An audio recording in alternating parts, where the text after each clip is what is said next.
Romanos capítulo 15. La gloria y la honra sea a nuestro Señor Jesucristo. Romanos 15, verso 4. Porque las cosas que se escribieron antes para nuestra enseñanza se escribieron, a fin de que por la paciencia y la consolación de las Escrituras tengamos esperanza. Muy bien, como suelo hacerlo cuando tomo esta escritura, me gusta estudiar algunos pasajes del Antiguo Testamento. Hoy vamos a estudiar una de las épocas en la que la nación de Israel tuvo varias pérdidas, pues sobresalientes, porque perdieron por el lado del ministerio, perdieron por el lado de los símbolos sagrados, perdieron por el lado de la guerra. Fue un periodo fuera del tiempo de jueces. Ellos iban saliendo precisamente del periodo de los jueces, que es el tiempo de la apostasía de la nación de Israel. Y hay estas pérdidas, de tal forma que se cierra este capítulo con una expresión que en hebreo se pronuncia Ikabod, que significa traspasada es la gloria o sin gloria. Así es que vayámonos hasta el libro de Primera de Samuel y le doy la honra y la gloria al Señor Jesucristo. Primera de Samuel capítulo 4. ¿Alaban a Dios? Ahí van a mantener abierto ese capítulo, o por lo menos con un separador, para que al ir a otros pasajes regresemos rápido allí al capítulo 4, que es lo que estaremos estudiando. Primera de Samuel capítulo 4. ¿Lo tenemos todos? Dice el versículo 1: y Samuel habló a todo Israel. Inicia este capítulo 4 con una transición importante. Sabemos que antes de que Samuel comenzara a ser el portavoz del Señor, era el sacerdote Elí, quien era sacerdote y al mismo tiempo juez de la nación, porque el libro de Primera de Samuel está acomodado en un orden cronológico. Antes de Primera de Samuel tenemos a Ruth, y Ruth comienza, su primer versículo era el tiempo de los jueces, y Ruth sigue después del libro de los jueces. Así es que estos tres libros están acomodados cronológicamente de una manera ordenada. Entonces, el último juez sacerdote que tenemos de la nación de Israel en un linaje prometido es Elí. Y Elí era el portavoz de Dios en este tiempo, pero comienza este versículo diciendo: y Samuel habló a todo Israel. Esto nos revela una transición que poco sabía el sacerdote Elí, que sus días estaban contados en el ministerio. Es algo muy duro, pero Dios había desechado a Elí sin que Elí lo supiera. De hecho, usted ha de recordar que en el capítulo anterior, cuando Dios se revela a Samuel siendo un niño, le revela a Dios los acontecimientos que estaban por acontecer no solo en la nación, sino en el ministerio. ¿Qué es lo que le iba a suceder a la casa de Elí? Y Dios no se lo dijo a Elí, sino se lo dijo a un niño. Dios ya había dejado de tratar con Elí. Eso, para los que estamos en el ministerio, debería de ponernos a temblar, porque cuando Dios desecha a alguien, no precisamente lo tiene que quitar de su lugar, sino que puede ser desechado. La persona puede seguir en su lugar, como es el caso de Elí, pero Dios ya tomó una decisión de no tratar más con él. Y Elí no lo sabía. Elí seguía ejerciendo ahí el ministerio. No sé exactamente cuánto tiempo pasó, no hay ningún dato relevante que nos diga cuánto tiempo pasó del capítulo 3 al capítulo 4. Probablemente Samuel aquí ya tuviera 10 años, tal vez 12 años, pero una cosa era cierta: Elí ya no era más el portavoz de Dios. Dios lo había desechado y Elí no lo sabía. Entonces, cuando se va a dar esta batalla de los filisteos, que es de lo que habla este capítulo, Israel contra los filisteos, Dios trata con Samuel. Ya había puesto a un lado Elí seguía ahí al frente, pero ya sus días, junto con los días de sus hijos, estaban contados. La casa de Israel iba a perder a su sacerdote, y tampoco Israel lo sabía. Dice el versículo 1: y Samuel habló a todo Israel. Por aquel tiempo salió Israel a encontrar en batalla a los filisteos, y acampó junto a Eben-ezer, y los filisteos acamparon en Afec. Usted ha de recordar que los filisteos eran uno de los pueblos que más le dieron batalla a la nación de Israel durante los primeros siglos. Israel tuvo diferentes enemigos.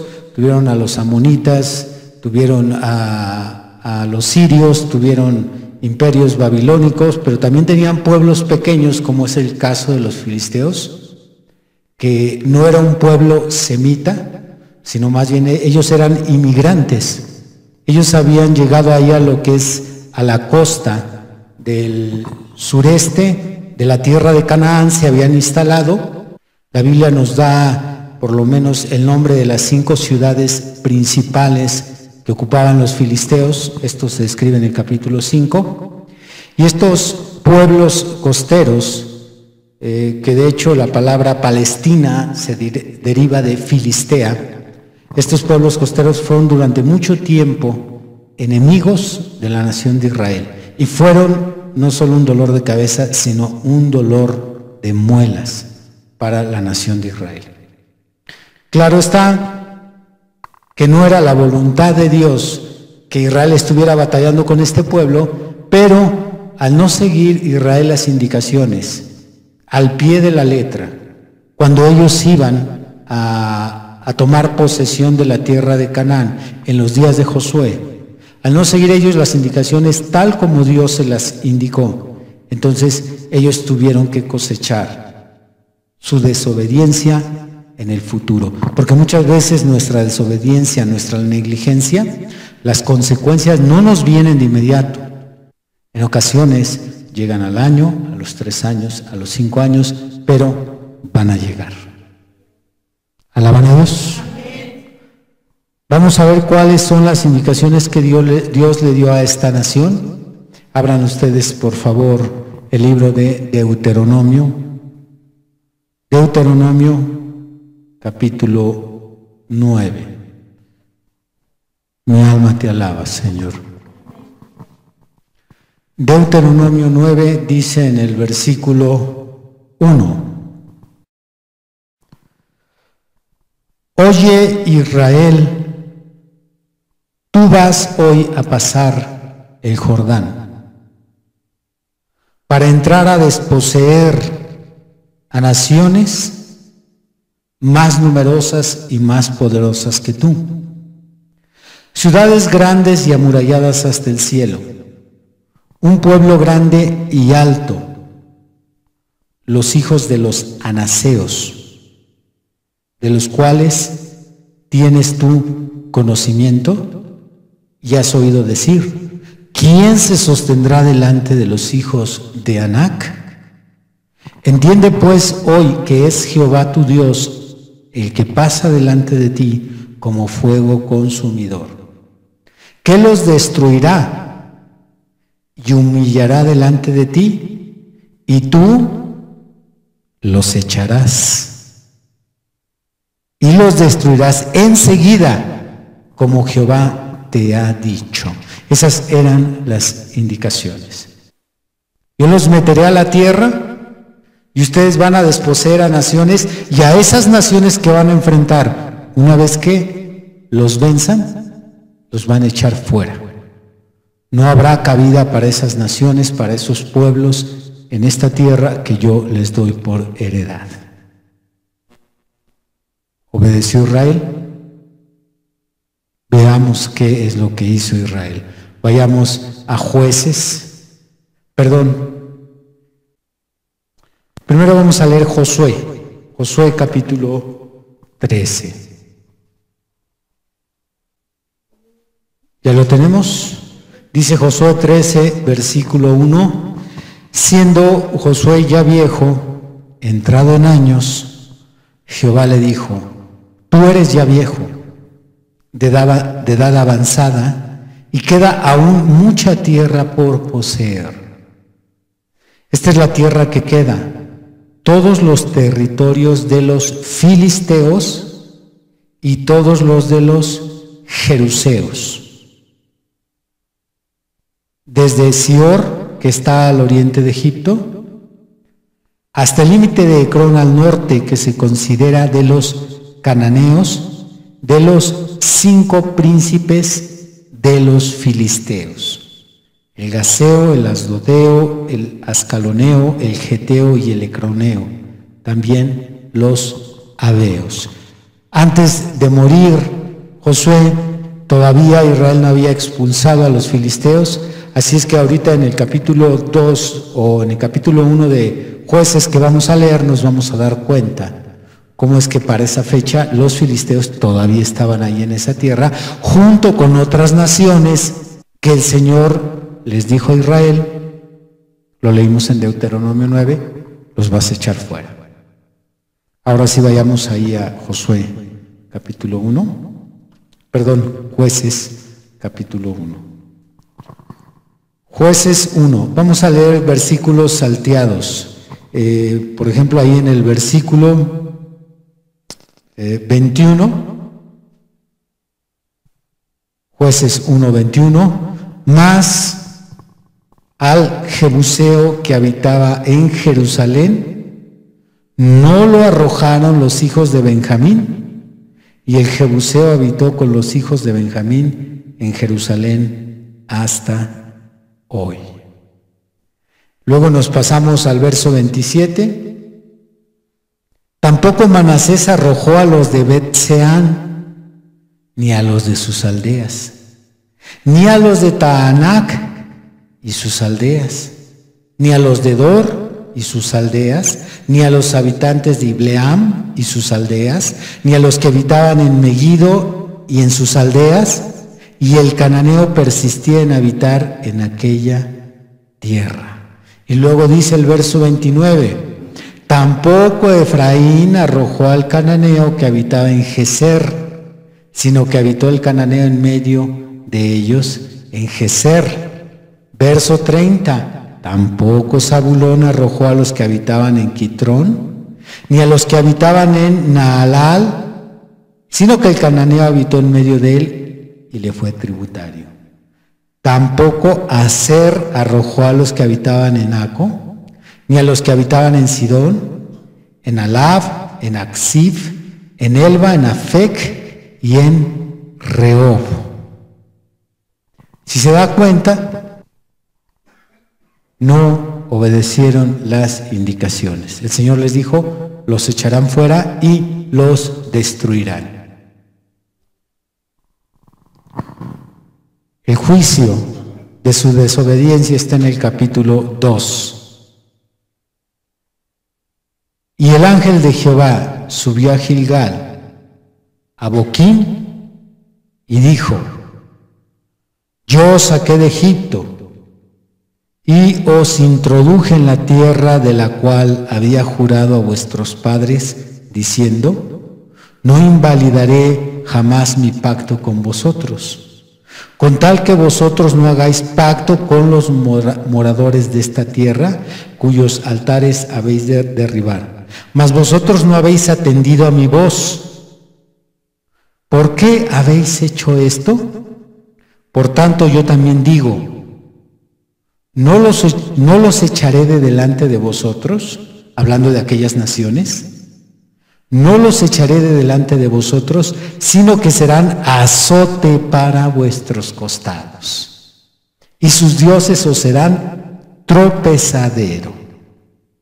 Cuando el ángel de Jehová habló estas palabras a todos los hijos de Israel, el pueblo alzó su voz y lloró. ¡Qué tremendo! Aquello que nos dice el Señor, deshazte de esto, deshazte de lo otro, y aquello que nos duele dejar, el Señor dice, pues eso que escogiste, quedarte, eso va a ser azote para ti, y va a ser eso mismo lo que te va a llevar a que tropieces en el pecado. Esto lo podemos ver desde lo más elemental que se le dice al cristiano, no relacionarse con personas, porque aquí estamos hablando de que Israel se le prohibió dejar a esas naciones en el lugar donde ellos iban a vivir. Y cuando una mujer se le dice deja a ese hombre y no lo deja en su tiempo, dice pues ahora ese mismo hombre al cual te aferraste, ese va a ser tu azote y aparte va a ser el que te cause tropiezo, lo mismo que tú escogiste. No quisiste dejar ese trabajo que te dijo Dios que dejaras a través de una enseñanza, a través de la Escritura, a través de tu pastor. Bueno, ese mismo trabajo al cual te aferraste, ese trabajo va a ser azote para ti y va a ser tropezadero para ti. El Señor usa lo mismo a lo que tú te aferras. Aquello a lo que tú te enganchas es lo que Dios va a tomar para castigarte, para educarte y te lo va a dejar. Y aquí fue lo que le dijo el Señor en Boquim a la nación de Israel, pues esas naciones que no quisieron echar, tampoco las voy a echar yo. Esa es la razón por la cual Dios no responde tus oraciones en esos temas. Señor, por favor, quiero que ayudes a mi esposo. No lo voy a ayudar, tú lo escogiste, te dije que lo dejaras, no lo quisiste dejar, ahora te quedas con él y eso es lo que te va a castigar, va a ser tu azote. Y los filisteos duraron durante todo el tiempo de los jueces, pasaron hasta el reinado de David. Aparecen los filisteos en el reinado de David. Vea cuántos siglos se quedaron con el azote que ellos mismos escogieron. Dios, tennos misericordia. Por eso cuando Dios te dice que dejes algo, déjalo porque sabes cuál es el riesgo más grande. Que te conceda que te lo quedes. Ese es el riesgo más grande.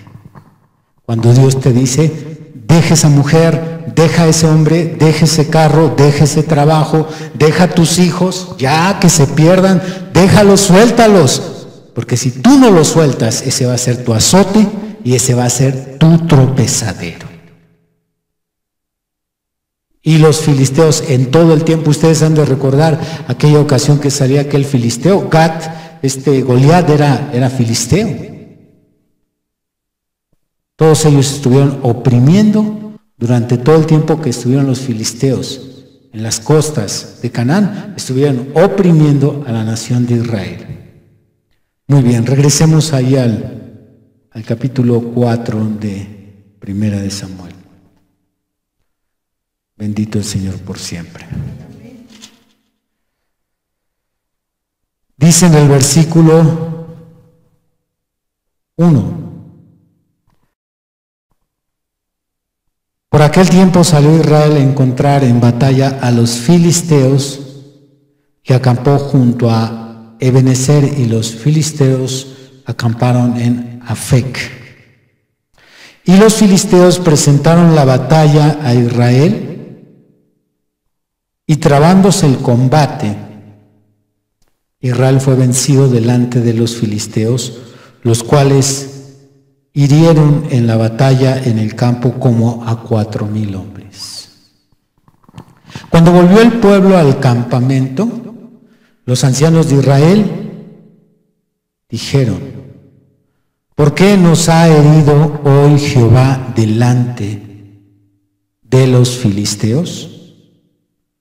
La pregunta revela que la nación de Israel sabía muy bien que la victoria en sus batallas venía de Jehová, o la derrota también determinaba Dios si era para sus enemigos o era para ellos.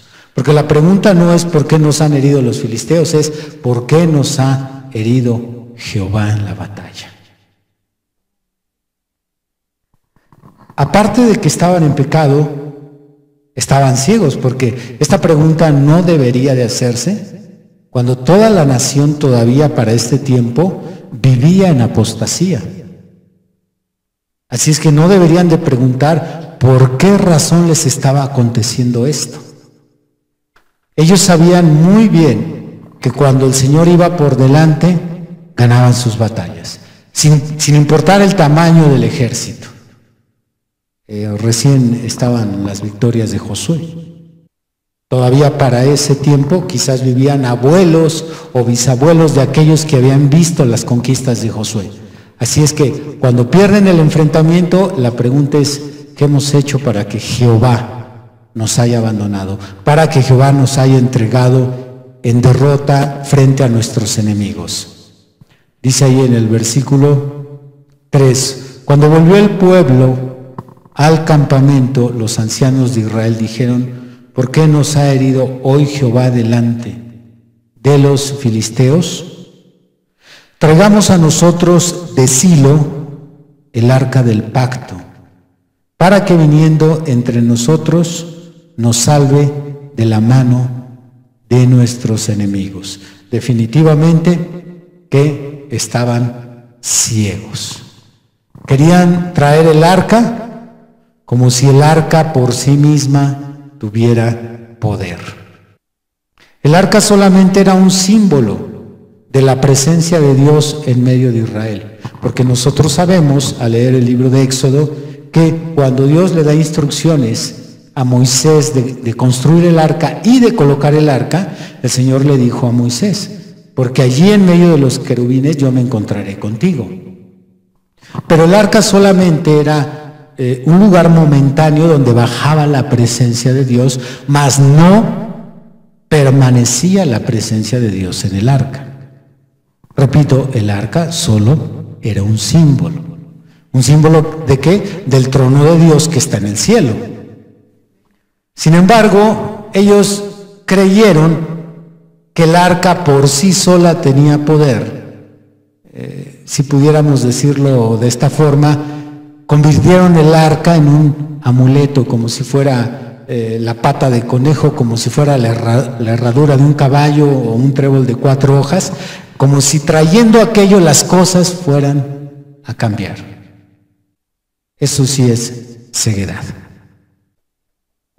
Ellos no pudieron comprender que el arca solamente era efectiva cuando ese símbolo era bendecido por la presencia del Señor. Como el caso de donde Josué le ordena a los sacerdotes que tomen el arca para cruzar el Jordán. Y ahí está en el libro de Josué, creo que es el capítulo 3 o 4, donde los sacerdotes, junto con el arca, al pisar el Jordán, se abre y cruzan en seco. De hecho, es exactamente el mismo milagro que hizo Moisés en Egipto, no otro sino el mismo. Y entonces, basándose equivocadamente en esos testimonios, ellos esperaban que al traer el arca las cosas cambiaran. Pero lo delicado, lo peligroso de la situación es que no se habían dado cuenta que Dios ya los había dejado.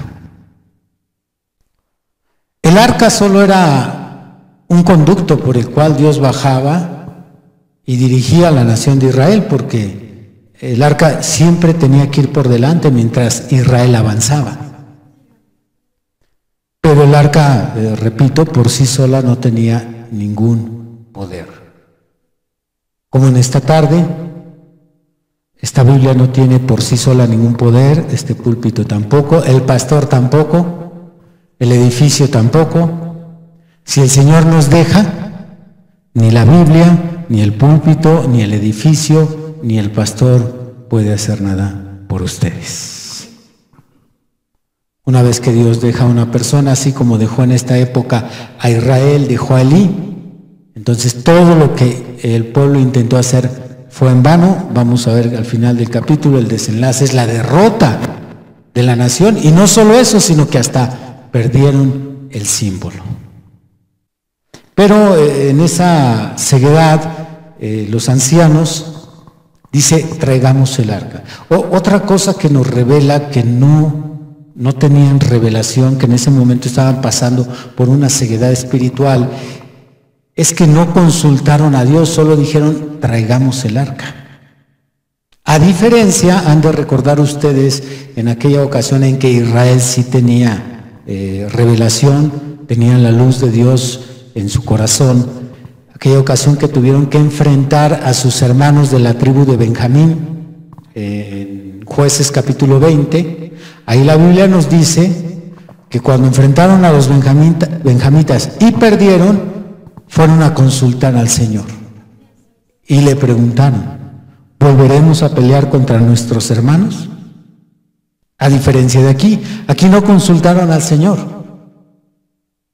Y aquí el peligro para el pastor, cuando ve que las cosas están saliendo mal. Yo pudiera también, si no tengo cuidado, empezar yo de mí mismo a intentar algo para que la iglesia se anime, para que los ministerios le echen ganas, para que los hermanos pongan en orden su vida. Pero si Dios los dejó, no importa todo lo que yo haga. Ni el conocimiento, ni la experiencia que yo haya recogido a lo largo de años, no les van a ayudar absolutamente nada. Alabar a Dios. Dice ahí en el versículo 3. Cuando volvió el pueblo al campamento, los ancianos de Israel dijeron, ¿por qué nos ha herido hoy Jehová delante de los filisteos? Traigamos a nosotros de Silo el arca del pacto de Jehová, para que viniendo entre nosotros nos salve de la mano de nuestros enemigos. Y envió el pueblo a Silo y trajeron de allá el arca del pacto de Jehová de los ejércitos, que moraba entre los querubines, y los dos hijos de Elí, Ofni y Fines, estaban allí con el arca del pacto de Dios. Aconteció que cuando el arca del pacto de Jehová llegó al campamento, todo Israel gritó con gran júbilo, que la tierra tembló. Hubo fiesta. No puedo imaginarme ahorita ese tremendo grito, pero para que la Biblia describa que la tierra tembló, fue un avivamiento en grande. Y ahorita vamos a descubrir que Dios los dejó con sus aplausos, con sus panderos, con sus tambores, con su gozo, con todas sus emociones. Dios los dejó. Ya era demasiado tarde. Ni el arca. Si hubieran traído todos los utensilios, tráete el candelabro, tráete la mesa de la proposición, tráete el altar de bronce. Si hubieran traído todo, aún así ya era demasiado tarde para la oración. Y eso que estaba yo ahorita viendo aquí, nos menciona que Ofni y Fines estaban allí. Usted ha de recordar que solo el sacerdocio tenía el derecho de cargar el arca. No cometieron el error que cometió David. ¿Recuerdas el error de David? David lo trajo en una carreta jalada por bueyes y causó la muerte de Usa. A diferencia de aquí, los ancianos lo hicieron bien, sí, eran dos sacerdotes cargando el arca, pero aún así, vea que dice el versículo 6. Cuando los filisteos oyeron la voz de júbilo, dijeron, ¿qué voz de gran júbilo es esta en el campamento de los hebreos?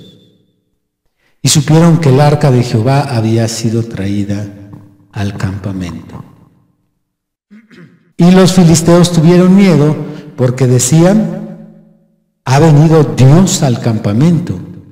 Y dijeron: ay de nosotros, pues antes de ahora no fue así. Bueno, a ellos se les puede disculpar porque usted sabe que para cualquier idólatra, los filisteos junto con las otras naciones cananeas eran politeístas, creían en varios dioses. Y normalmente los politeístas creen que su divinidad vive dentro del ídolo.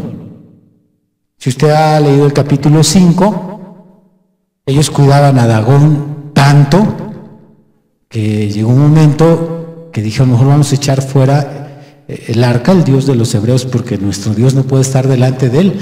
Ya ve que cada mañana amanecía postrado frente al arca, porque ellos creen que la deidad está dentro del ídolo, igual que esa influencia, ese espíritu de error no ha muerto en estos días, igual que los católicos creen que su deidad está en la imagen, que ahí está la divinidad.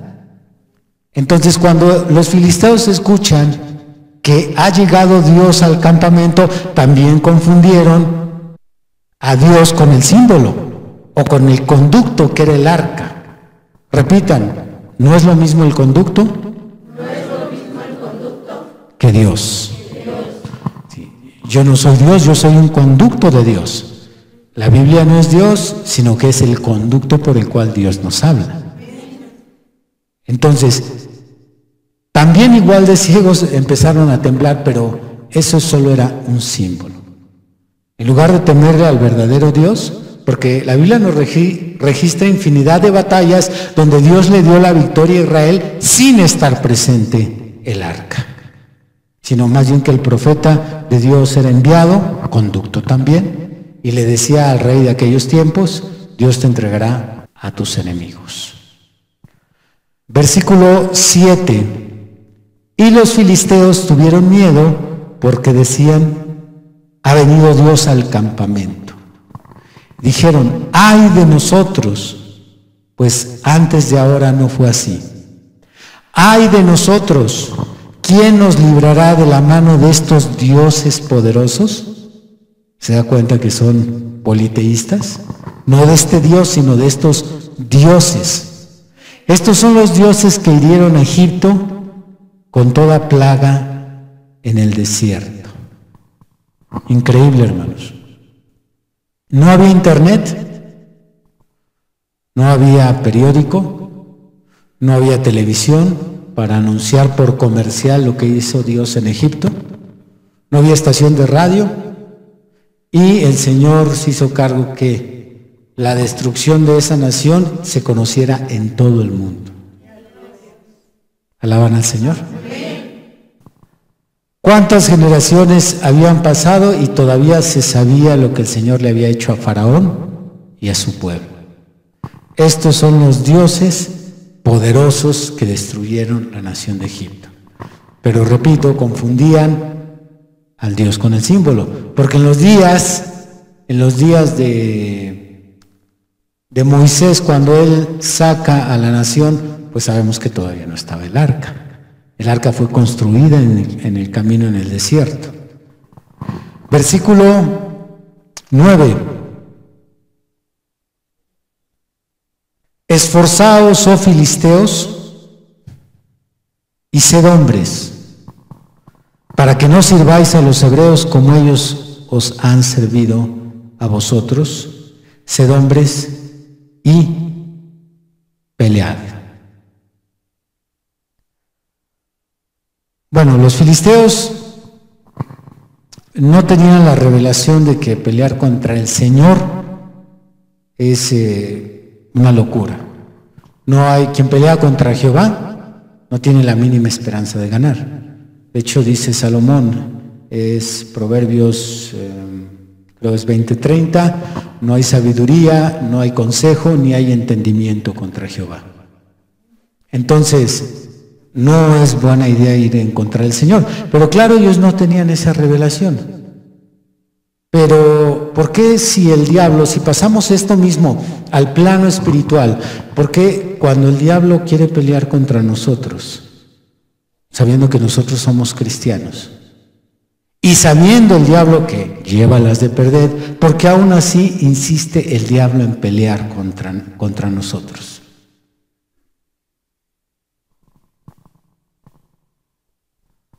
¿Lo ha pensado? Yo soy hijo de Dios. Y como un hijo de Dios sé que tengo promesas, el diablo las conoce, estoy al servicio del Señor. Entonces, ¿por qué persiste en pelear contra mí el diablo? Aún a sabiendas que el Señor es por mí. Tenemos escrituras que dicen, si Jehová, o más bien, si Dios es con nosotros, ¿quién contra nosotros? Todas esas escrituras, o con Cristo somos. Bueno, todas esas escrituras las sabe el diablo. ¿Por qué persiste el diablo en pelear? ¿Por qué ungió a los filisteos y a pesar de que había llegado el arca dijo a pelear?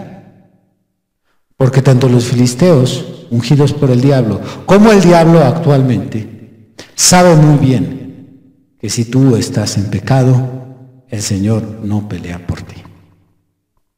Así es que estás perdido. ¿Sabes cuál es la recomendación? Córrele. Esa es la recomendación. Si tú estás en pecado, el Señor no pelea por ti.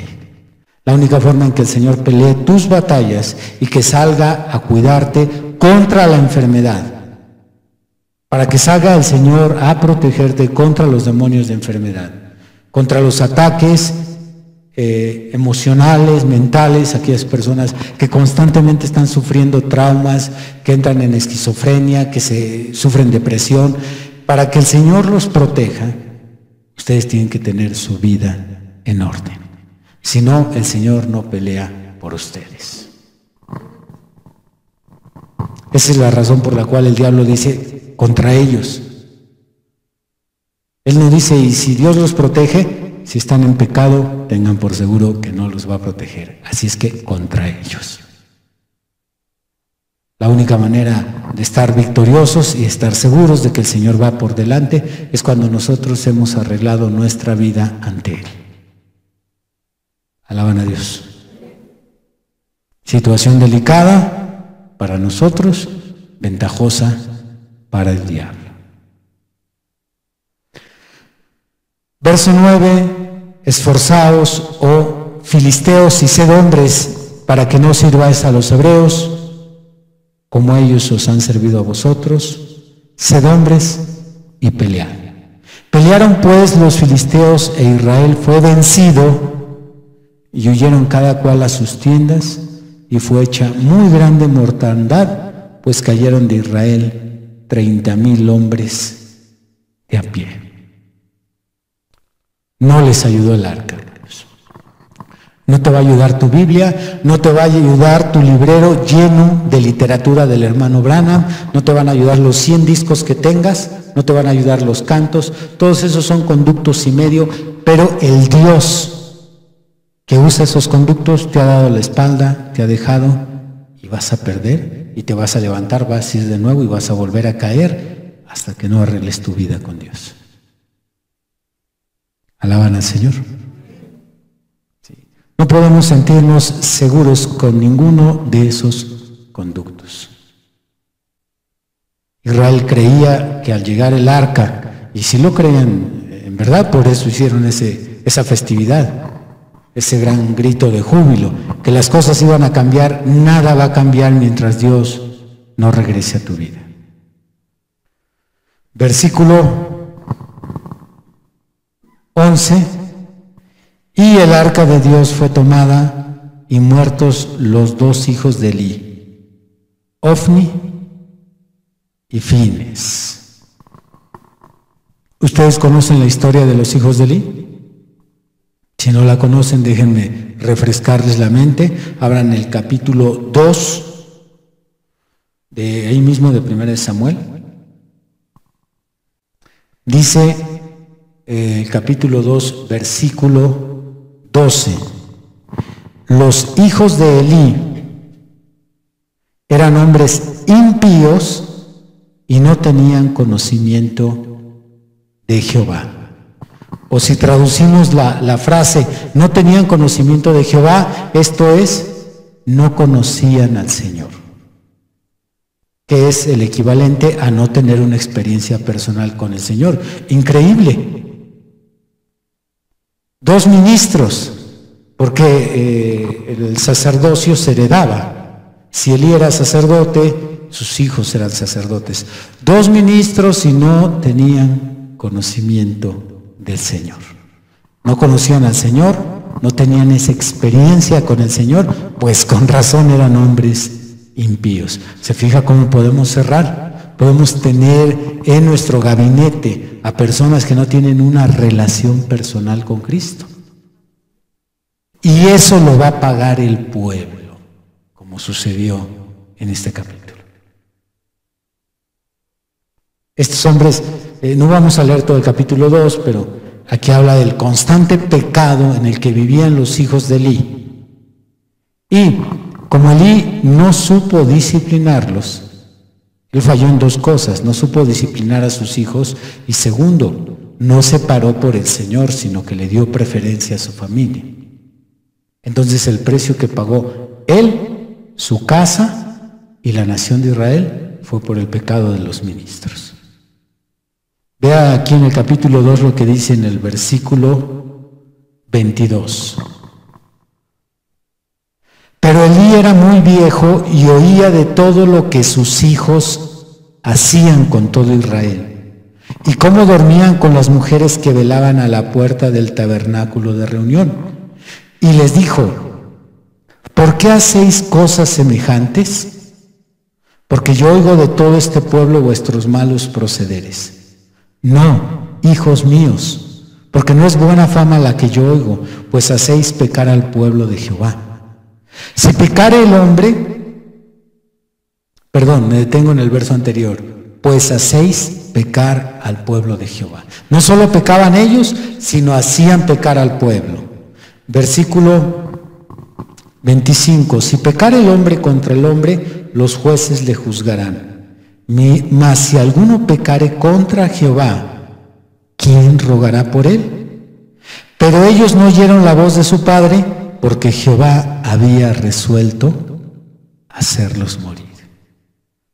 Nuevamente, como se mencionó al inicio, la sentencia ya se había dictado, pero ellos seguían sirviendo. Ya nada más era cuestión de tiempo. Iba pasando el tiempo y dijo el Señor: ahora sí, hasta aquí. Y ese día murieron los 2 hijos, y ahorita vamos a ver que después muere el suegro y después muere la nuera. Juicio para todos.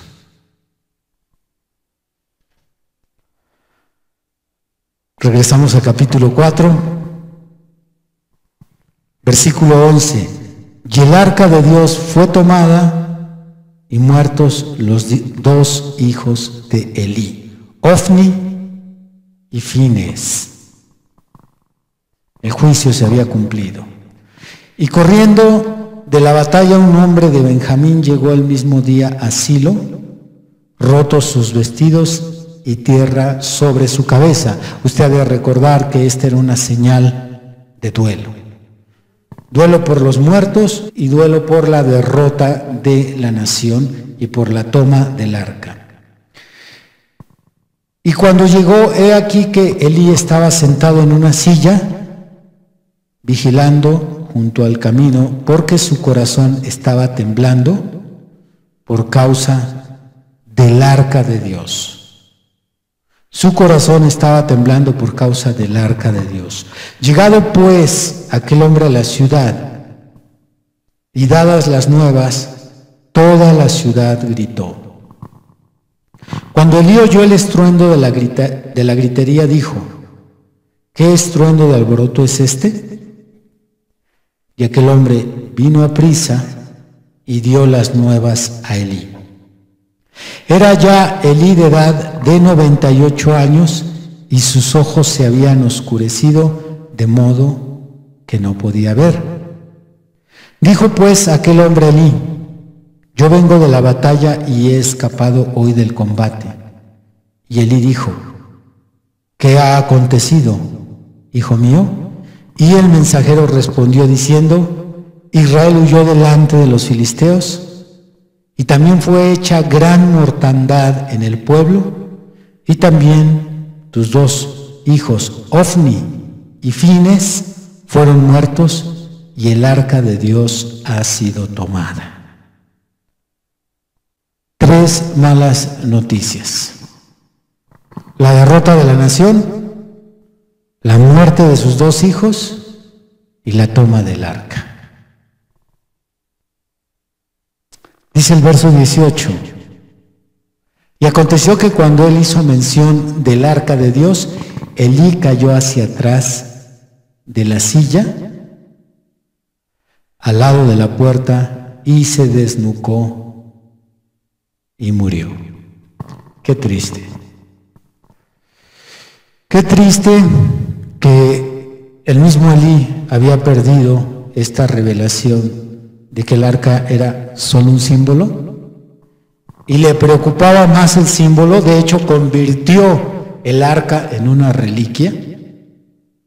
Es como un buen católico. Aunque Elí había blasfemado a Jehová con su conducta, porque si enlistamos los puntos negativos de este sacerdote, primero, fue un padre pésimo. Educó de una manera pésima a sus hijos. Eran hijos consentidos.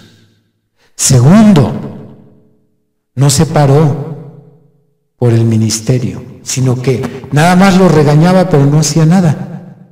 Los reprendía, pero los hijos seguían igual. Algo muy similar en algunos hogares. Tercero, ¿por qué permitió Elí que se llevaran el arca? Él era el único que tenía la autoridad para que saliera el arca, o en su caso, que se quedara ahí. ¿Por qué dejó Elí que se la llevara? Porque era un hombre débil de carácter. Y cuarto, se llega creyendo que el arca por sí sola era algo especial. Y dice que al escuchar que se robaron el arca de Dios, cuidando más lo que era una reliquia, porque repito, se convirtió para Elí en una reliquia, como un católico. Vea si no es un paralelo. Un católico cuida con tanto esmero su virgencita, le construye ahí en la colonia un altarcito, sin importar que ofendan a esa virgen, sin importar que la vida sucia que ellos lleven ofendan a lo que ellos le llaman la Madre de Dios, sin importar que sean borrachos, mujeriegos, la vida sucia que llevan, pero eso sí, honran su reliquia. Así era Elí. Así hay muchos cristianos. Cuidan su Biblia, la pasta no se les doble, bien cuidadita la Biblia, sus cuadros religiosos en casa, todo muy cuidadito, aunque su vida sea sucia, vulgar y vaya en decadencia. Así estaba Elí.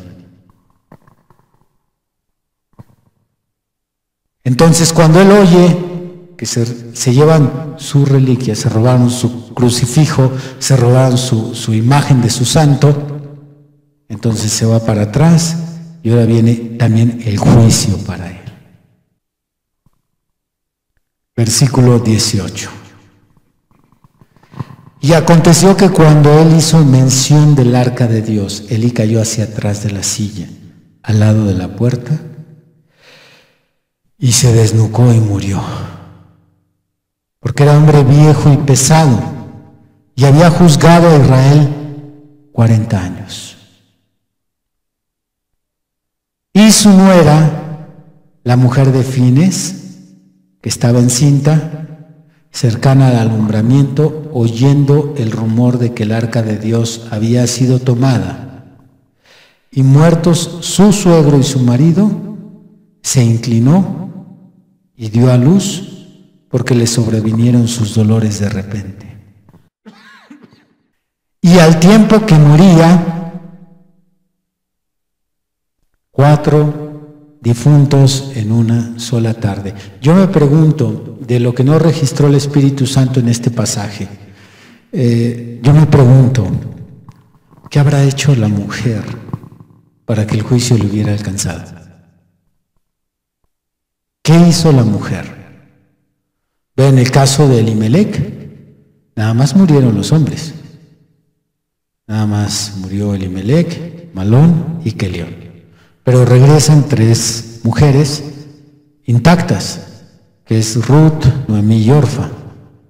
Las 3, aunque Orfa se fue con su pueblo, aún así quedaron vivas. Dios no las tocó. ¿Qué haría esta mujer? ¿Sería una mala influencia para el predicador? Porque Dios no le cobra una factura a quien no la debe. Probablemente ella tuvo que ver en el pecado de su esposo. Probablemente a lo mejor era una mujer controladora. Algo hizo esta mujer para que el juicio le haya venido y el Señor no le haya concedido criar a ese niño. Versículo 20. Y al tiempo que moría, le decían las que estaban junto a ella: no tengas temor, porque has dado a luz un hijo. Mas ella no respondió, ni se dio por entendida. Ni siquiera Dios le concedió irse de este mundo con la satisfacción de haber dejado a su bebé bien. No, definitivamente tiene que haber algo ahí oculto en la historia de esta mujer. Versículo 21. Y llamó al niño Icabod, diciendo: traspasada es la gloria de Israel, por haber sido tomada el arca de Dios y por la muerte de su suegro y de su marido. Dijo pues: traspasada es la gloria de Israel, porque ha sido tomada el arca de Dios.